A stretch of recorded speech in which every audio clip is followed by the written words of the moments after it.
na ng kapulisan ng Cebu City ang top 10 most wanted person regional level na may kasong lascivious conduct matapos maaresto ng mga otoridad sa Purok Proper San Isidro, San Francisco, Cebu noong ika-8 ng Hulyo taong kasulukuyan.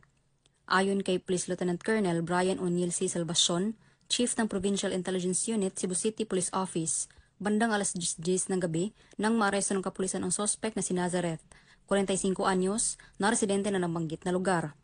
Ang top 10 most wanted person ay inaresto sa bisa ng warrant of arrest para sa kasong lascivious conduct under Section 5B ng RA 7610 na inisyu ni Honorable Marlon J. Guiliana Moneva, Presiding Judge ng RTC Branch 87, 7th Judicial Region, Cebu City, na may rekomendadong piyansa na 200,000 pesos.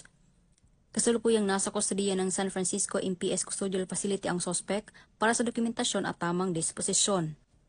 Paalala sa publiko, ang matagumpay na pag-aresto ay patunay na walang humpay na pagtutulungan ng kapulisan upang mapanatili ang kapayapaan at kaayusan sa ating komunidad. Hinihikayat namin ang publiko na patuloy na makipagtulungan sa mga otoridad sa pamamagitan ng pagbibigay ng tamang impormasyon ukol sa mga pinaghahanap ng batas.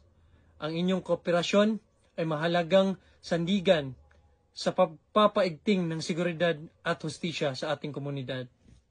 Mula dito sa Central Visayas, ako ang inyong Police News Network Correspondent, Patrolwoman Flora Measares, alagad ng batas, tagataguyod ng Balitang Pulis.